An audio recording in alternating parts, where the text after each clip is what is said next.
And I sure got my skin. Yeah. All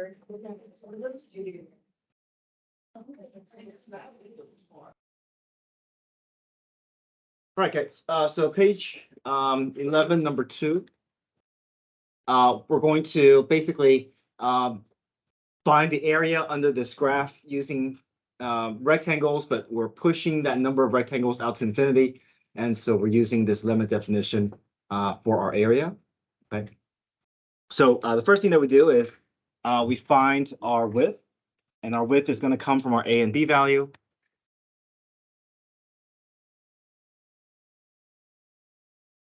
So what is our B minus A over N going to equal out to be? Yeah, so my A is -1, B is 4, and our width is that B minus A over N. So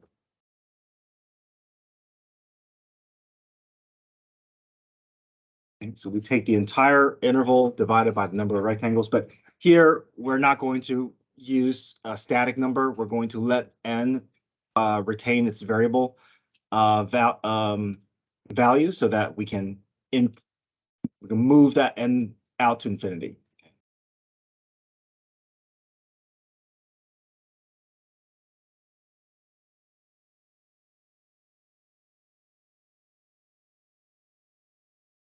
Okay, so now we can start putting things into our limit definition. We have our width component, we have our height component, and we know that these are basically representing adding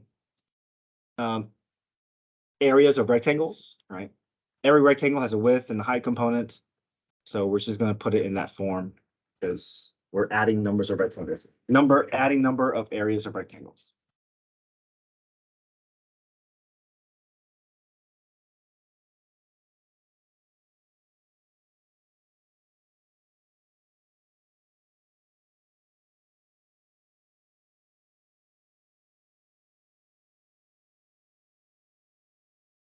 Okay. F of, right, what I put in for A. -1, because I'm starting at -1, and -1, I'm going to keep adding my intervals to keep moving to the next interval over.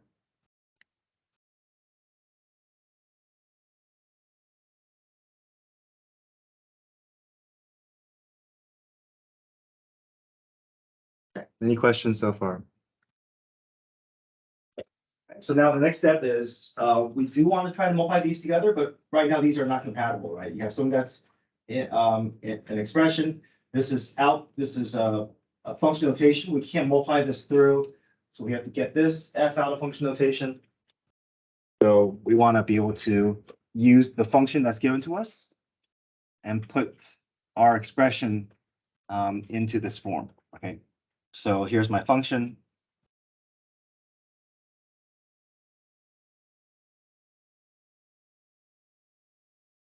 Okay, so how can we rewrite this function so that we know where the argument is going to go?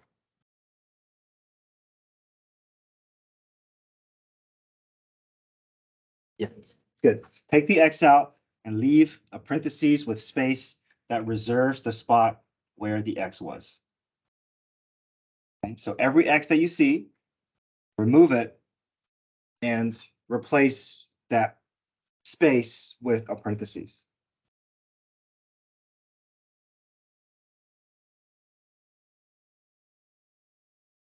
If you can go from this step to this step, you're not going to make a mistake with putting the argument in the wrong place because you have these reserved spots for that expression.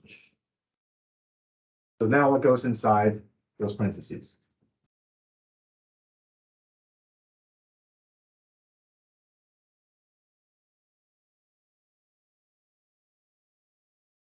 What do we put inside the parentheses here? The -1 plus 5 over n, right? So everything here in parentheses will go in those parentheses there.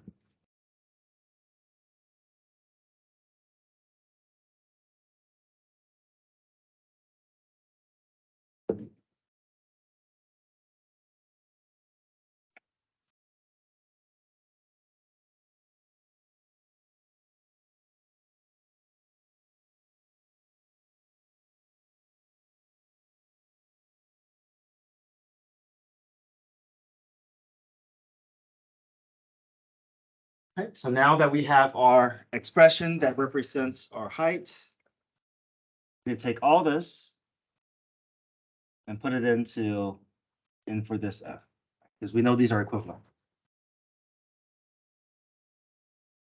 So here's my width component, here's my height component, and now I can move towards working towards getting all this multiplied out.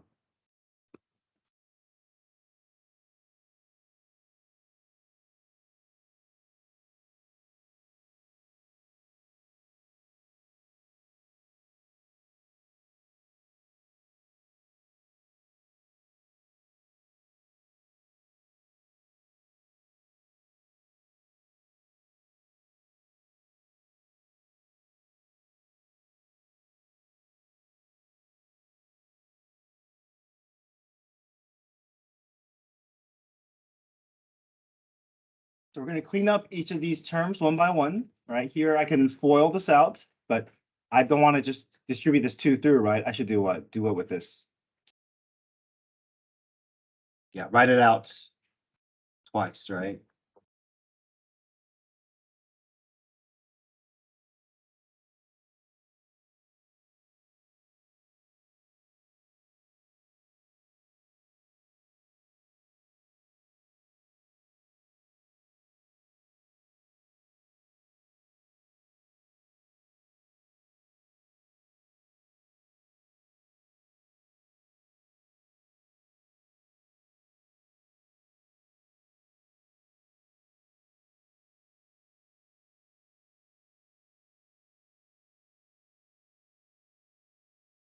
I can also work towards distributing the negative 2 through.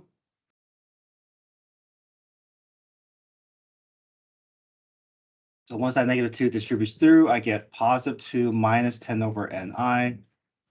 And I'm just working towards getting this FOILed out. Now, once I FOIL this out, I still want to leave this in a set of parentheses. Why is that? Because of we got to still take care of the what? The negative in front, right? So as I FOIL this out, I still want to leave one big set of parentheses. I don't want to forget about this negative that's going to end up distributing through my expression. And I'm just combining like terms along the way. 1 plus 2 is 3. After all this is FOILed out, I get 1 minus 10 over ni plus 25 over n squared I squared. And I can kind of resolve parentheses along the way, distribute the negative through, drop the parentheses, and now all my my height component inside my bracket should be ready to start looking for like terms. Okay, any questions so far?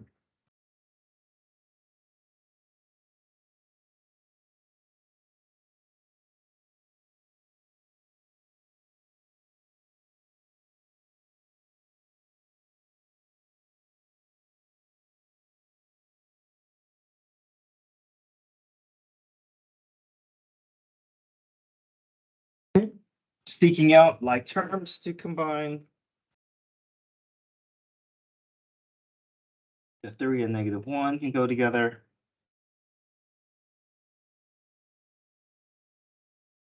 Negative 10 over ni plus 10 over ni can go together. That will cancel out to be 0, right?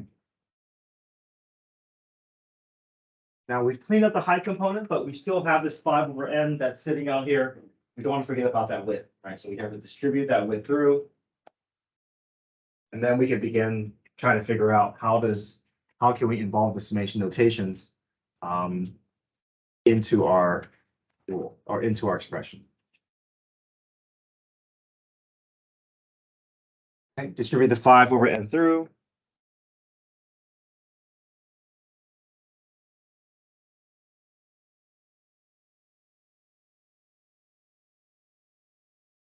Every term gets its own summation notation. So how can we write this so that we can isolate what is going to be part of our summation rule? And so first, this one we can push out a what? N over n, and in place of it, we can put a what? A 1. Here, we can push out the 125 over n cubed. In place of it, we can leave that I squared there.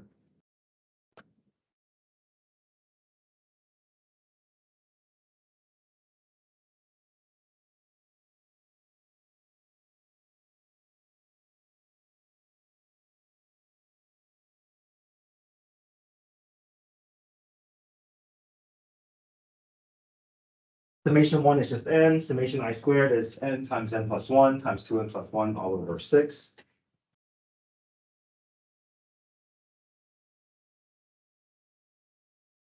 Okay, ultimately, we're finding the limit as n approaches infinity. Every fraction, we should get a nice degrees that match between numerator and denominator. So here above is n to the first power, n to the first power. Up here, right, we talked about how we don't have to FOIL all this out, right? We can just take the first of every term and multiply that out.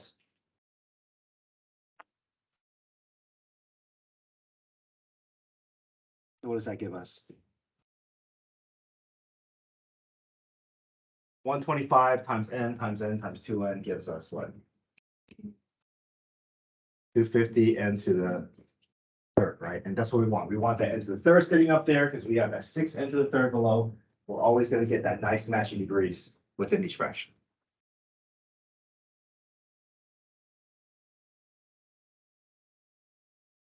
Okay, 10 n over n is just 10. 250 over 6 is just 250. Subtract those two. Negative 95 over 30.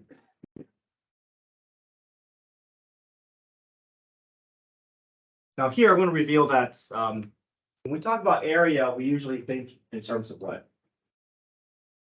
What's strange about this answer when we talk about areas?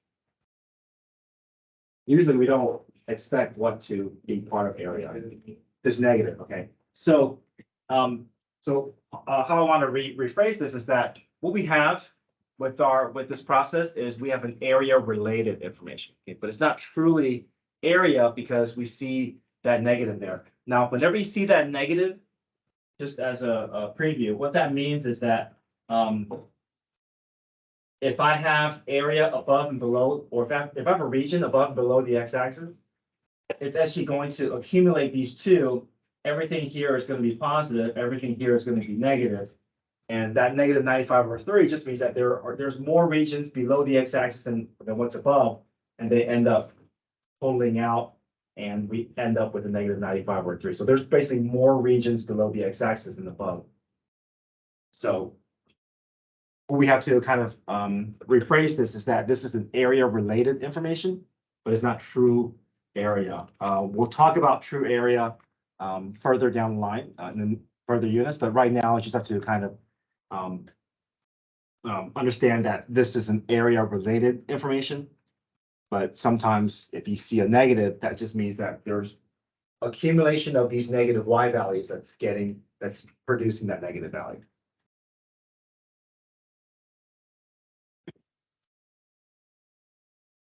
Any questions with the process here?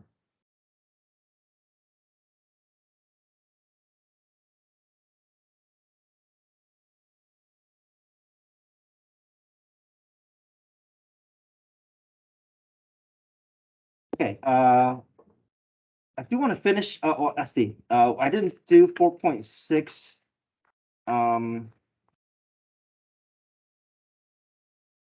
On Friday, so I do want to cover that briefly. And then we'll go into 4.1. We're kind of skipping around the unit a little bit.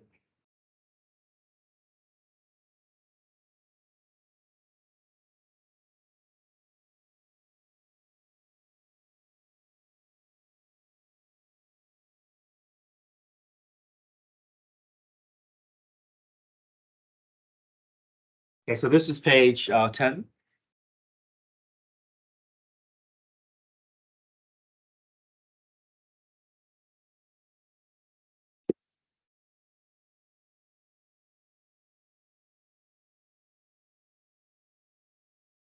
Okay, so trapezoids. We talked about rectangles, inscribed, circumscribed, midpoint rectangles. These are all ways that we can attach different parts of the rectangle to the curve, and And that's going to produce rectangles hitting at different points, right? You can also include left and right-handed rectangles in here as well. But now we're going to talk about another shape that we can use to approximate the area of a region, and that is using trapezoids. So trapezoids looks like this. I think this is typically the shape that we associate with trapezoids, where we have two bases that are parallel to each other, but they're not necessarily equal in length. And we have height components, and we also have this slanted component here. So the formula for trapezoid is 1/2 height times the sum of the bases, base 1 plus base 2. Okay. But what we're going to do is we're going to take this normal, this orientation that we're more familiar with, and we're going to flip it on its side, and actually going to make it more like this, where we're going to make the heights parallel with each other, and then the base one being horizontal and the other being slanted. Okay. The reason for this is because this is going to match what we're going to create as shapes that will estimate our region a little better. Okay, so we're going to also adjust the formula as well. Instead of base 1 and base 2, we're going to now represent the parallels as height 1 and height 2, because these are vertical. It just makes more sense visually to call them H1 and H2. So our formula is going to be base over 2 times height 1 plus height 2, or maybe we'll use this formula. It means the same thing. It's just you have to look at a denominator as much. You can say half of the width times height 1 plus height 2. So I think this is the one that I prefer more. It just feels less messy, because you don't have to worry about dealing with, especially if the width is a fraction divided by a fraction, or divided by number feels messier than 1/2 times that fraction. So.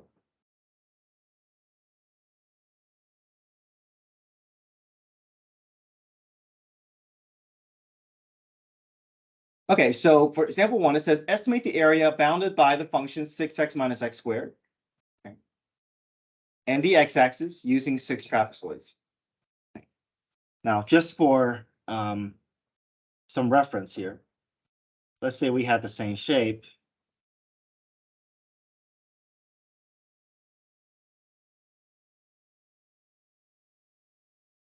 And instead, we're using rectangles. Okay, it doesn't matter if it's inscribed or circumscribed. So compare this diagram with this right here. Which do you think is doing a better job of getting closer to that area under the curve? Trapezoid. So you see how the way that trapezoid is shaped, it's just naturally going to do a better job hugging that curve more than rectangles. So that's it. That's really the big idea here. We don't have to worry about, oh, how much better is trapezoids than rectangles. We don't have to worry about any of those details. We just basically have to know trapezoids is better than any rectangles, assuming that you're using the same number of intervals. Okay, so that's really the big idea here. I think the only thing you have to worry about with trapezoids is if the problem asks you to approximate using trapezoids, you just have to be able to find those intervals, find those heights, use the trapezoid formula, and add up those areas. So it's a little bit more complicated than just width times height, but it's essentially width and height component, right? You still have that width and height component. It's just a little bit more messiness involved with the area of a trapezoid versus area of a rectangle.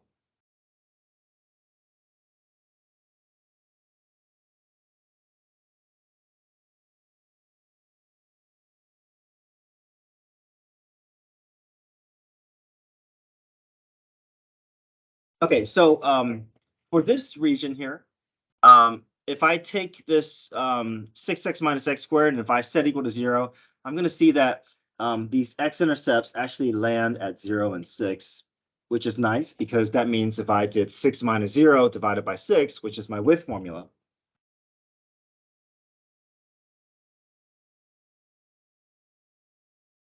what's my width going to be? Just 1. So that's nice. That means every interval is just, we don't have to worry about any fractions.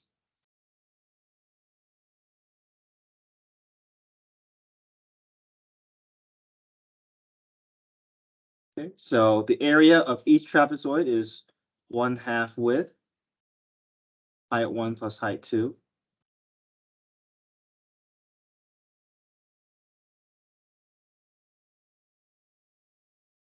Okay, so let's look at the first interval here.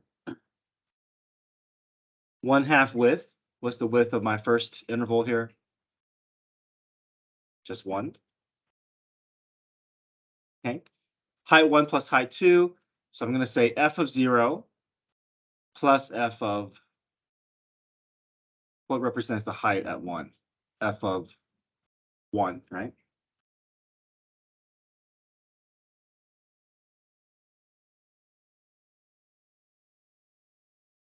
Plus 1/2 times width. So what's my height for my second trapezoid? F of 1 plus f of 2. Okay, it's a little bit tedious because we have to keep going, so on and so forth, for every one of these until we reach the 6th shape.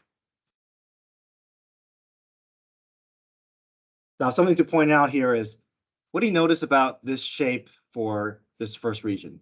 It's actually a what? It's actually a... Okay, yeah, okay. But in terms of the shape, though, what is the shape here? It's actually a triangle, which it's okay because this trapezoid formula will just turn itself into a triangle because f of 0 is 0. So that will go away. So 1/2 width times height is the formula of a triangle. So if it ends up being a triangle, this trapezoid formula will just adjust and turn itself into a triangle formula. Don't have to worry about, oh, it's a different shape, I got to do a different formula. We can just use this formula and it'll just self-correct if it ends up being a triangle for that height.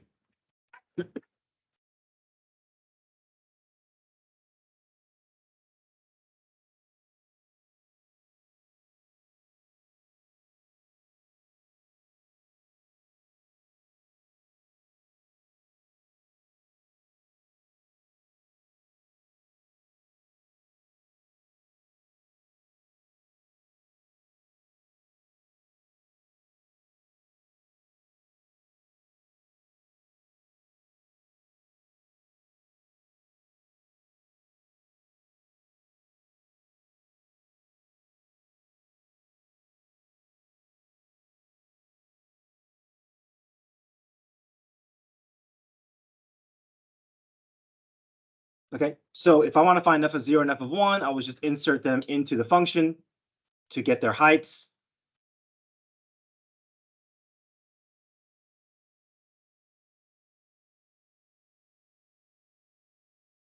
Now there's a shortcut that we can do in terms of building this area formula, but we can only do this if the width is the same interval. Okay, so a lot of the problems that we're going to see may not have the same width interval. If it doesn't, then we're forced to have to go through this mess. However, on a real problem, whether it's on the test or on the quiz, I won't give you more than 3 or 4 intervals. 6 feels like a lot, but 3 or 4 feels more manageable. What's common between all of these trapezoids? They all have the same, coefficient, right? 1/2 and the width is all the same. So I can push that 1/2 and 1 all the way out, just write it out once and just add up all the heights. Now I can say f of 0 plus f of 1 plus f of 1 plus f of 2 plus f of 2 plus f of 3. Now, what do you notice about all the heights that we're using? They're all repeated. So every one of these is just going to double up, right? I can say 2 times f of 1, 2 times f of 2, 2 plus f of 3. And why are all these repeated? Because these heights are what? They're shared, right? Between this f of 2 is the height for the second trapezoid, but it's also the height for the third trapezoid because they're next to each other. So the same height is going to represent formula for one trapezoid and for another trapezoid. Now, are all the heights repeated? Except the what? The first and last, right? The first and last are only used by one shape. There's no shared shape because there's nothing on the other side of that endpoint. So the big idea is that you're only going to write the heights of the end values once, but everything in the middle you're going to use twice.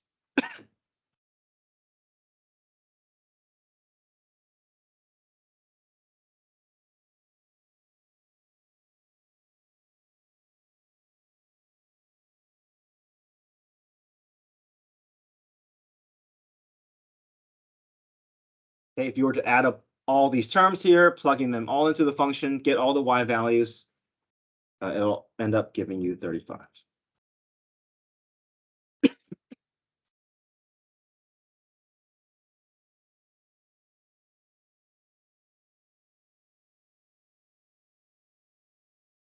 Okay. There's more that I want to show you with Trapezoid in terms of how AP exam presents the material. Usually they present in a way that is less tedious. You don't have to plug in as much values, but it's also a specific way that they present information that's asking you to either use left-handed rectangle, right-handed rectangle, middle rectangle, or trapezoid. Now you're gonna have a few problems from the textbook, but there's going to be this notation that you're not going to recognize in your homework. So I want to kind of point some things out here. There's going to be this integral notation that you're going to see, but all you need to do is understand that this number under the squiggly, this is called the integral notation, but this squiggly F looking symbol, the lower number is the number below is your lower bound, the number above is your upper bound, and then whatever is here is your function. Okay. So basically, if you solve this problem, you just know that, okay, my function is 6x minus x squared, and my interval is between 0 and 6. So that's really the only thing you have to worry about. Don't worry about, oh, what does that integral mean? That integral just means find something that's area related. Okay. And the area, we just have to know, oh, it's trapezoid. I'm going to use trapezoid a formula here. Here's my function, and here's my lower number bound. So if you see this notation tonight in your homework, just know there's only 3 pieces of information that you need. Your lower bound, your upper bound, that's your a and b value, and then whatever's sitting here is your function. Okay.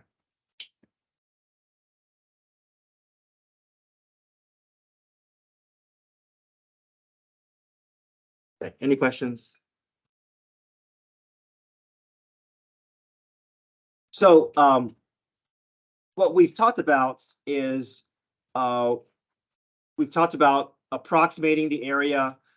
We've talked about this very tedious form of area using limits. But it's important that we went through this process because we still understand, visually see that there's a width and height component, and that we're adding areas of rectangles, even though it feels a little more abstract. But now we're going to move on to something that is a more efficient, and that is using integrals, this power rule. And so you guys picked up notes for today. This is going to lead us into something that is much more efficient. But first, we have to kind of learn about this antiderivative power rule, which you're going to recognize as related to the power rule from first semester. So we're moving into a method that will give us the area much more efficiently than what we just went through with the limit definition. Okay, so think back on first semester. If I gave you y equals x squared, what's the derivative? 2x, right? So think about that process.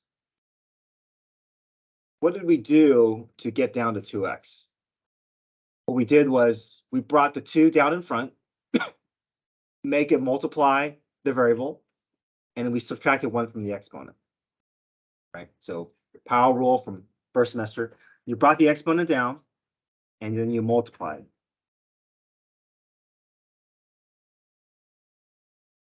And then what did you do?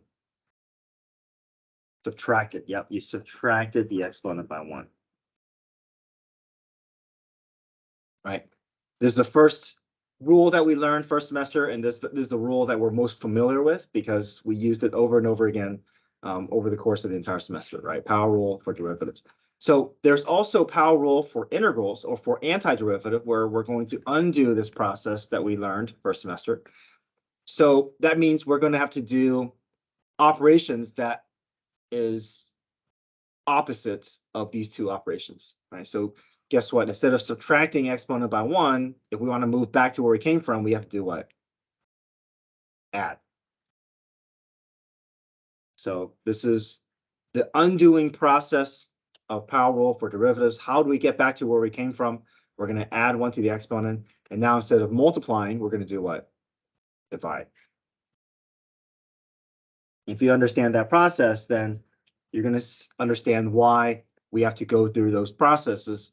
And we're going to call it power rule for integration because we're doing integration and antiderivative is interchangeable. That just means that we're undoing the derivative process that we learned.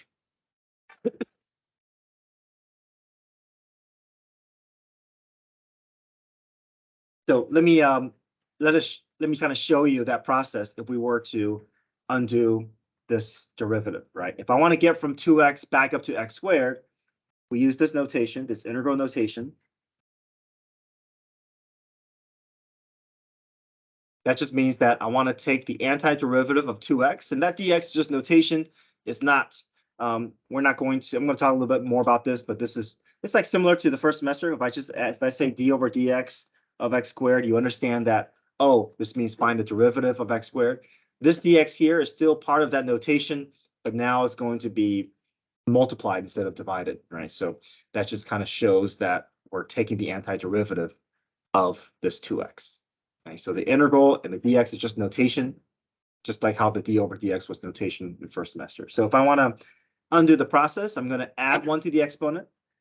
So right now there's a hidden number. What's that hidden number above x? 1. So I'm going to add 1 to the exponents. I'm going to take that number, which is totals out to be what? 2. I'm going to divide by that number.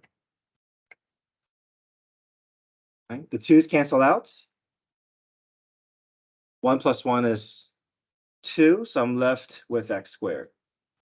So first semester, we're able to get from x squared down to 2x. This semester, we're going to add and divide. We're going to take that 2x, move back up to x squared by adding and dividing.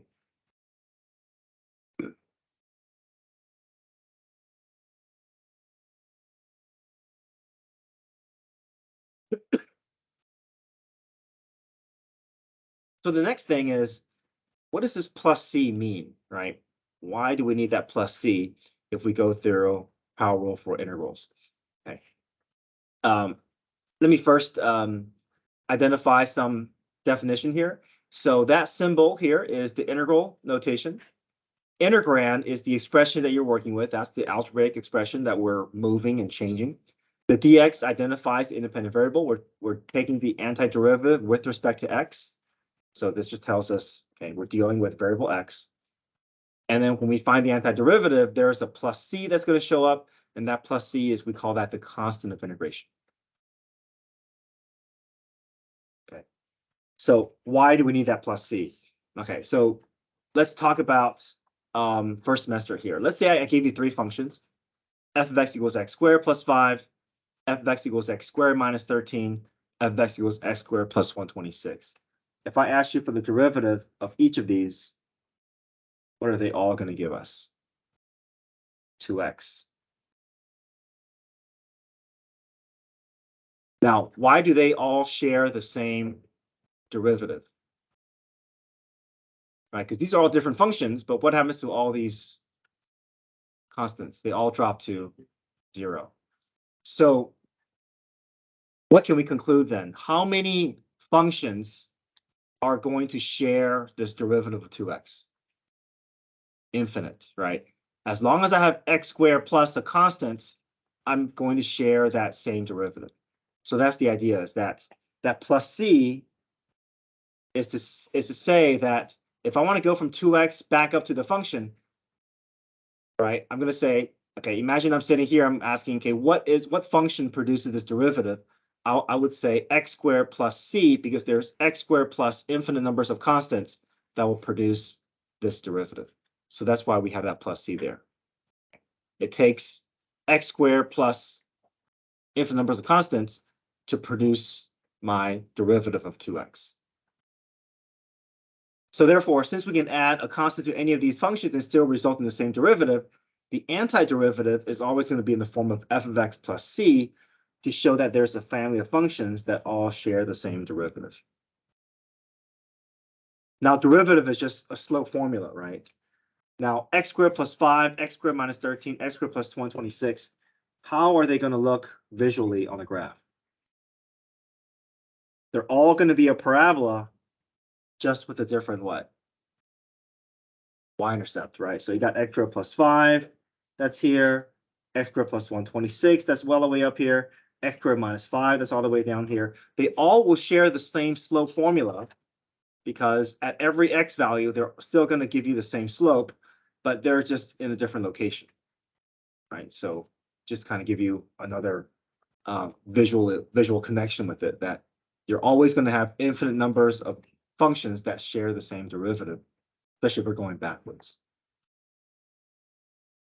Okay, so the process of integration is called anti-differentiation, or taking the indefinite integral. The indefinite integral results in the function, and the definite integral results in the number. So right now, we're just focused on this function portion. And when we get to the number, we can eventually work towards this area formula that's a lot more efficient than this limit definition that we've been working with. Okay, so let's practice this procedure, power rule for antiderivative on the back page.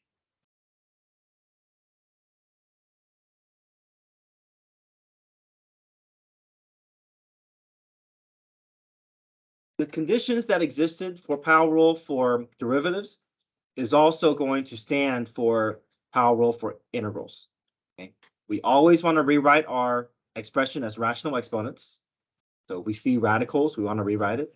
If we see variables in the denominator, we got to push it to the numerator. Okay, this power rule, just like with derivative, it doesn't work if that variable is sitting in the denominator. We got to find a way to come up to the top and adjust the exponent. And we also need to expand the expression fully first. So in other words, we want to resolve parentheses before power rule.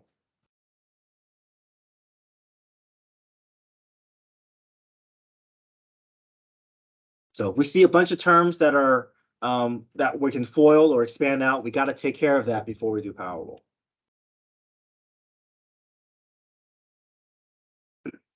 Okay, so again, we got to adjust this process. Instead of multiplying and dividing, we're going to be adding and, multiplying and subtracting, we're going to be adding and dividing. So let's go through this process here. 7x, if I want to take the antiderivative, instead of bringing the exponent down, we're going to add 1 to the exponent. So right now, 7x is sitting as a 1, right? So if I add 1 to the exponent, what does that become? 7x squared, right, divided by 2. So whatever exponent that you see that you adjusted here, that's the number that's going to show up below. And we say plus c.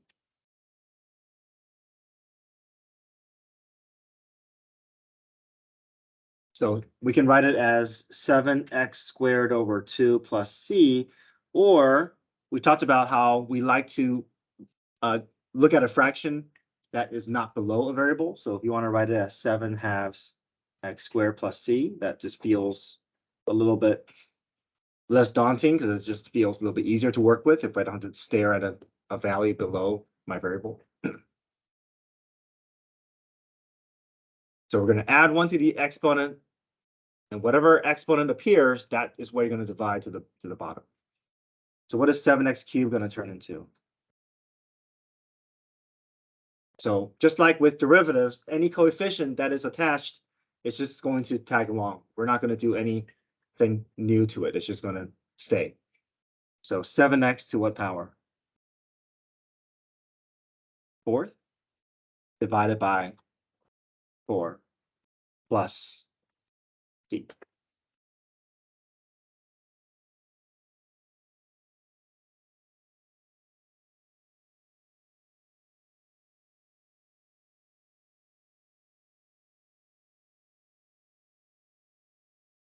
And if I have multiple terms that are separated by plus or minus with no parentheses, that just means I can take the power rule how many times? 3 times, right? Okay, so let's do this. 2x squared over 2 plus c. 3x squared becomes what? Cubed over 3 plus c minus 5x to the 5th over 5 plus c. Now, if I add a constant plus a constant plus a constant, I still get a what? Still get a constant. So the big idea here is that even if you have multiple terms, you can just kind of merge all the c's together and just write plus c once at the end. You don't have to keep writing the plus c for every term, because I can just merge all this together. A constant plus constant plus constant is 3c, but 3c is still a constant. So there's no need for us to keep track of these constants if we're just going to put it all together. So x squared, I can do some cleanup here.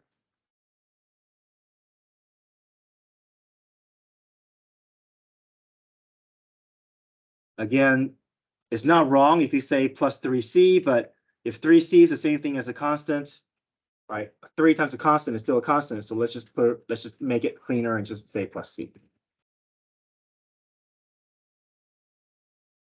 Okay, there are more examples that I want to go through, but I'll save it for tomorrow. You guys try your homework tonight. And then make sure I'll send out a reminder for you to finish also including that 4.6 in your homework. Okay. All right, come get your phones.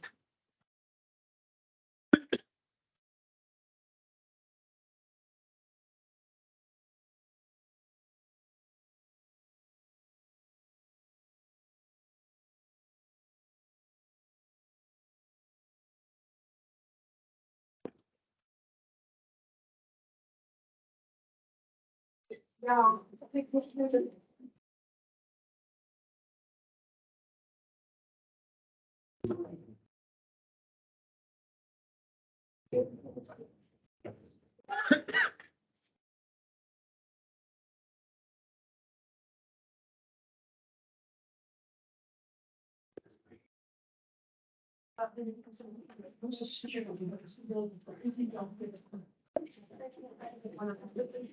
Everyone